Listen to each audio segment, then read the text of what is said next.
Estado. Alejandro, muy buenas tardes. ¿Cómo Buenas estás? tardes.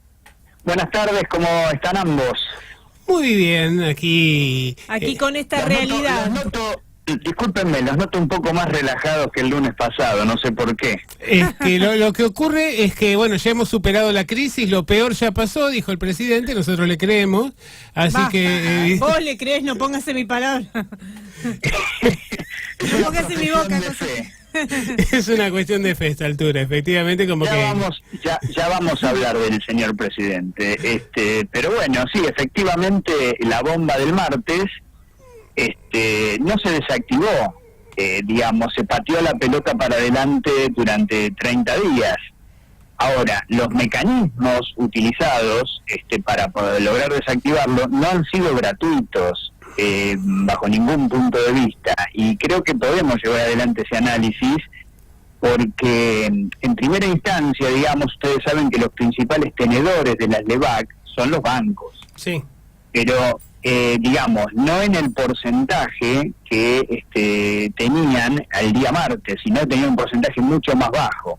Ellos detentaban un 38% del total de LEVAC, pero el Banco Central les autorizó a salir a comprar previamente a ese martes y desarmar la posición de lo que se llama LELIC, que son otro tipo de letras que el Central coloca directamente a los bancos por una semana, para que pudieran cargar posiciones en LEVAC y ir de alguna forma sacando el stock que iba a vencer el día martes. Pero no contentos con esto, los bancos le plantean al Central que ellos no iban a comprometer fondos propios, a seguir con riesgo de LEVAC, a menos que se liberaran los encajes. ¿Qué son los encajes? Es el porcentaje inmovilizado que tienen los depósitos de la gente para prever alguna situación, alguna corrida, alguna situación irregular dentro del sistema financiero. O sea que los bancos el día martes aplicaron los encajes, que no es ni más ni menos que la plata de la gente, por ejemplo, los depósitos en plazo fijo y en caja de ahorro, a la LEVAC. No contentos con esto, digamos, se sugiere a ANSES y al Banco de la Nación Argentina u otros organismos del sector público también a participar. De hecho, bueno, entonces esto hizo que un importante stock del orden del 60 o 70% que vencía el día martes ya estuviera canalizado en bancos, ANSES, y eso le permitió, digamos, ir bajando esa presión. Pero, no contentos con esto, subieron las tasas exponencialmente al 40% a 30 días y con los resultados, digamos, que hemos visto. O sea que si fuéramos todos a retirar nuestros depósitos, los que lo tienen en plazo fijo, sería un problema para los bancos. Vos sabés que como periodista tenés una gran responsabilidad y esas sugerencias pueden llegar a ser muy peligrosas, pero efectivamente... Me gana el historiador, ¿Cómo? Que me gane el historiador antes que el periodista. Es cierto, pero como historiadora, digamos, no solo conoces, sino que has vivido también sin duda. Situaciones de este tipo. También te recuerdo, y esto más allá de los plazos fijos, en todo el sistema financiero hay 30.000 millones de dólares de depósitos en dólares. Esto estuvo bastante incrementado a partir del tema del blanqueo. Y bueno, obviamente, si la gente quisiera sacar los depósitos en masa, obviamente eso físicamente no está. Entonces, tampoco es necesario que esté el 100%, nunca se saca el 100%.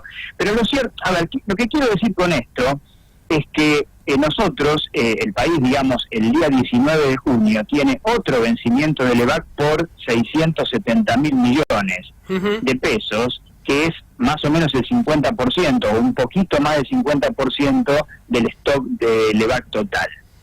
Pero también les voy a agregar otro comentario, una perlita, de algo también que hizo el Banco Central.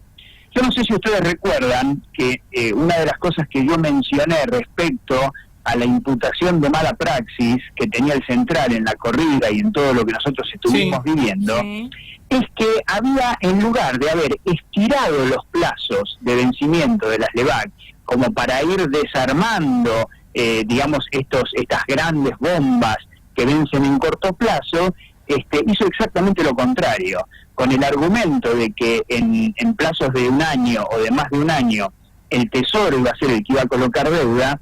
El central se dedicó a los vencimientos de corto plazo, a un mes, a 3 meses, hasta 9 meses, y quedó ahí con tasas descendentes. Bueno, el otro día pasó una cosa muy interesante, y es que si bien se quedó el central con el plazo máximo de 9 meses, aumentó las tasas a largo plazo al orden del 38%.